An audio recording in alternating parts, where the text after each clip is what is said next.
انتہائی tough time ملنے والا ہے اس کے اندر. اور ٹف ٹائم، اور میں نے پہلے سے پاکستان کے ذائچے میں پیشن گوئی کی بھی ہے کہ پاکستان کے اندر فیٹل ایکسیڈنٹس، قدرتی آفات، زلزلے اور سیلاب، ان چیزوں سے پاکستان کو بہت سے مسائل میں گھیرے رکھے گا. اور کچھ ان کا جو اوتھ کا ذائچہ ہے وہ بھی زیادہ اچھا نہیں نظر آ رہا مجھے. تو ان معاملات کو لیتے ہوئے ہمیں اندر کی باتیں تو نہیں پتہ چلتی، لیکن میں یہ کہہ سکتا ہوں کہ جو حلف کا ذائچہ ہے اس کو دیکھتے ہوئے ان کے لیے بہت سی مشکلات سامنے کھڑی ہیں اور بہت ٹف ٹائم ہے ان کے لیے. ان سے کچھ ایسے فیصلے بھی ہوں گے جو وہ کرنا نہیں چاہتے ہوں گے، جن کے اوپر وہ مطمئن نہیں ہوں گے، لیکن انہیں کرنے پڑیں گے. اور کچھ چیزیں ایسی ہوں گی کہ کہیں وہ ایسے معاملات اور ایسے چیزوں کو دیکھ کر یہ بھی کہہ سکتے ہیں کہ میں مزید بہتر نہیں سمجھتا اس کو آگے اپنی وزیر اعظم شپ کو لے کے جانا.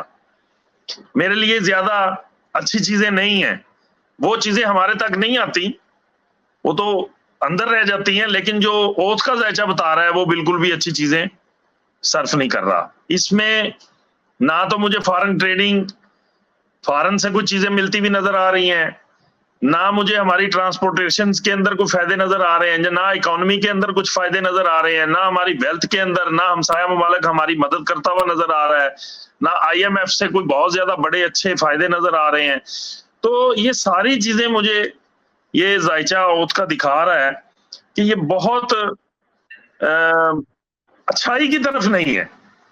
تو پاکستان کے لیے یہ مشکل وقت ہے، اور پاکستان کے ذائچہ بھی یہی بتا رہا ہے کہ یہ پاکستان کے لیے 3-4 مہینے کو اتنے آسان نہیں ہے، مشکل وقت ہے.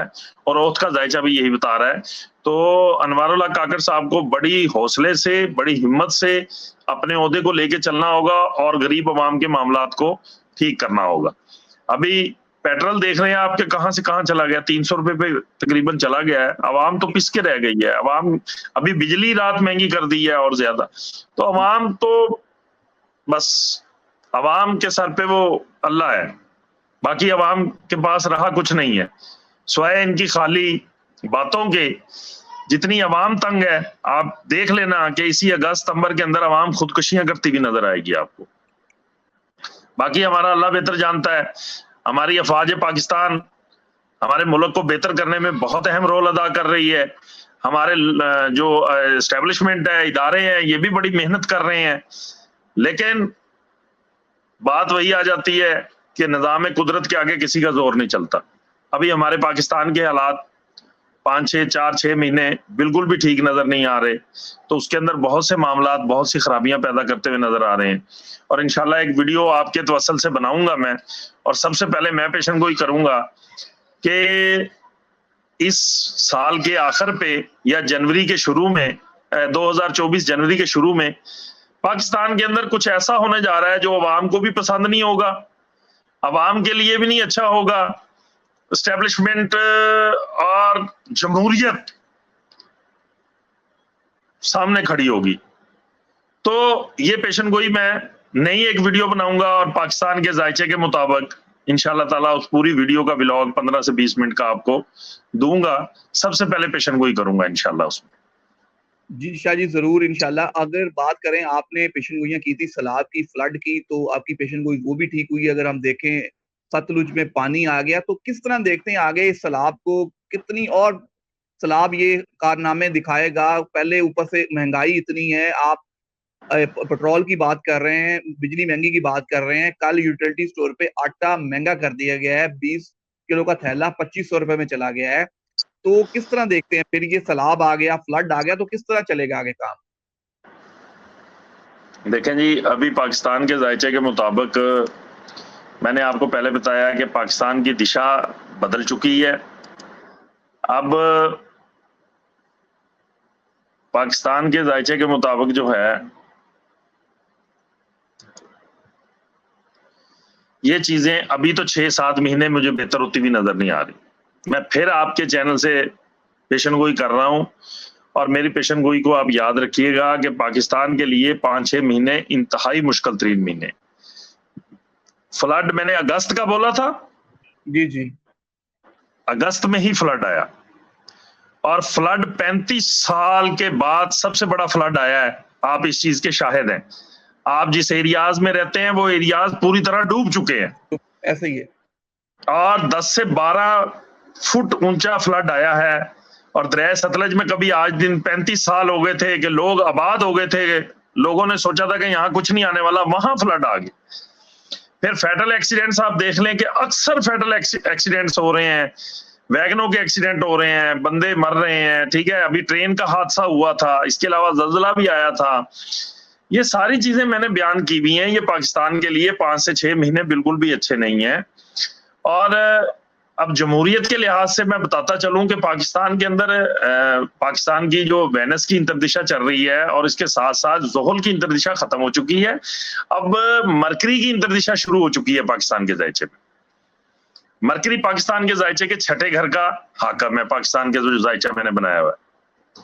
ٹھیک ہے, اب 6ٹھے گھر کا حاکم مرکری جو ہے وہ تیسرے گھر میں پڑا ہے. اب تیسرا گھر جو ہے وہ جمہوریت کو رول کرتا ہے, اور 6ٹھا گھر جو ہے وہ ینگ لوگوں کو رول کر رہا ہوتا ہے. 6ٹھا گھر میڈیا کو رول کر رہا ہے.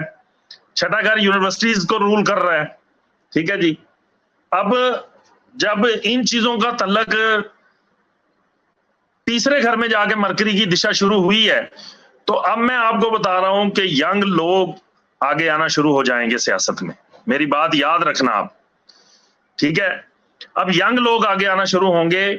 ینگسٹر جو ہیں وہ سیاست میں آئیں گے, نئی سیاست جنم لے گی. نئے لڑکے جو پاکستان کی باغ دوڑ میں بڑا اہم رول ادا کریں گے. میڈیا پاکستان کی سیاست میں اہم رول ادا کرے گی. یہ میری پیشن گوئی آپ یاد رکھنا. یہ 5-6 مہینے کے علاوہ بات کر رہا ہوں, لیکن یہ 5-6 مہینے ان لوگوں کے اوپر مسائل نظر آئیں گے آپ کو. میڈیا مسائل نظر آئیں گے, میڈیا اینکرز مسائل نظر آئیں گے, ان کے سکینڈلز نظر آئیں گے. ینگسٹر لوگ پکڑا دھکڑی میں نظر آئیں گے, افراتفری میں نظر آئیں گے. اور اس کے علاوہ جمہوریت کا نعرہ بلند کریں گے تو ان کے لیے مسائل پیدا ہوں گے. اور ٹرانسپورٹیشن جتنی بھی ہے ہماری, ان کے اندر آپ کو فیٹل ایکسیڈنٹس نظر آئیں گے. لیکن جنوری فروری کے بعد ایک نیا پاکستان کا سورج طلوع ہوگا, کیونکہ مرکری کی دشا شروع ہوئی ہے, انتردشا شروع ہوئی ہے. مرکری جیسے ہی ٹرانزٹ کے اندر بہتر ہوگا, انشاءاللہ پاکستان کے اندر بہت سی چیزیں بہتری کی طرف چلیں گی. میں یقین سے کہہ سکتا ہوں کہ 2024 فروری مارچ کے بعد انشاءاللہ تعالی پاکستان بہتری کی طرف چلے گا, اور 2024 انشاءاللہ پاکستان کا ترقی کا سال ہوگا, اور اس کے اندر سارے معاملات انشاءاللہ بہتر ہو جائیں گے. اور جو بھی لیڈر ہمارا نیا آئے گا وہ ینگسٹر لوگوں کو لے کے آئے گا آگے انشاءاللہ. یہ جو سیاست کا دور چلا ہے نا, باپ بیٹا بتیجا, یہ بھی ختم ہوتا نظر آئے گا آپ کو. ٹھیک ہے نا, سیاست آپ کو ختم ہوتی بھی نظر آئے گی. ینگسٹر لوگوں کا دور آ چکا ہے. ینگسٹر لوگ جو ہیں آپ اس کی بھاگ دوڑ سنبھالیں گے, اور ینگسٹر لوگ ہی اس ملک کو سنواریں گے انشاءاللہ تعالی. اور وہ اس کے اندر میڈیا کا اہم رول ہوگا, میڈیا اینکرز کا اہم رول ہوگا. میڈیا اینکرز کے اوپر پابندیاں ختم ہوں گی. میڈیا اینکرز جو ہیں وہ بڑے اچھے طریقے سے پاکستان کو بہتری کی طرف لے کے چلیں گے.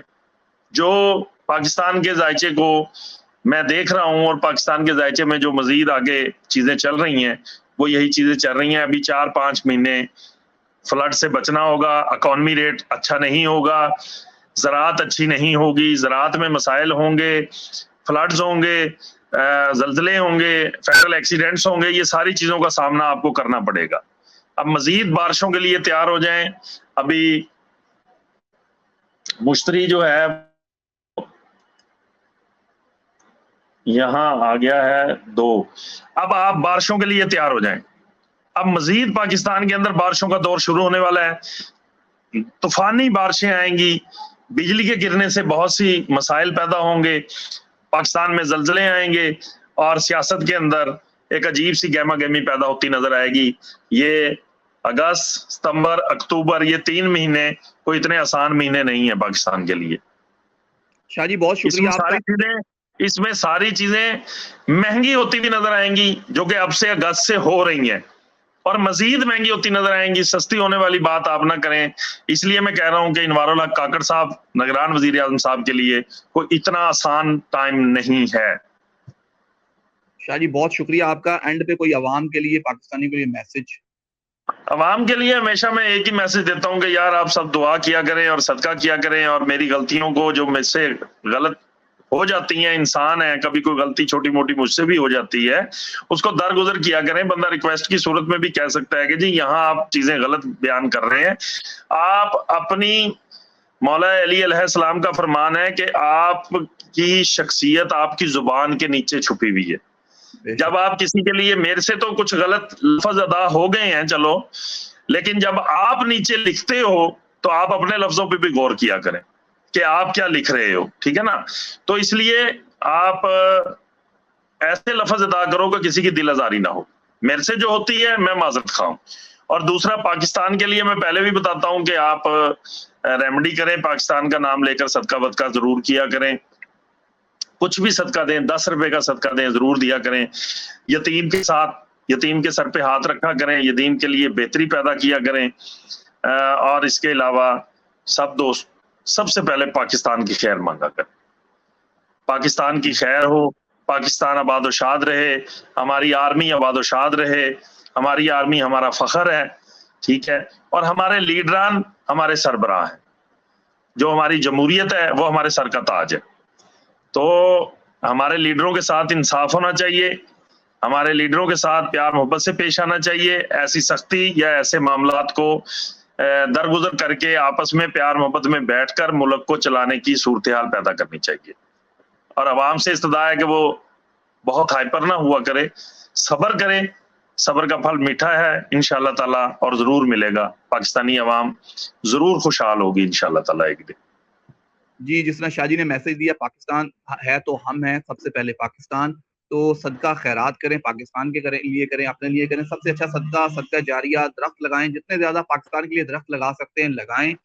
تو دل کھول کے لگائیں، صدقہ دل کھول کے دیجیے. پاکستان کے لیے دعا کیجیے، ہمارے لیے دعا کیجیے. اپنا اور اپنے دوست احباب کا خیال رکھیے گا. مجھے اور سید مبشر علی زیدی صاحب کو دیجیے اجازت. اللہ مبشر علی رضوی، جی سید مبشر علی رضوی صاحب کو اور مجھے دیجیے اجازت. اللہ حافظ. بہت شکریہ، تھینک یو سو مچ.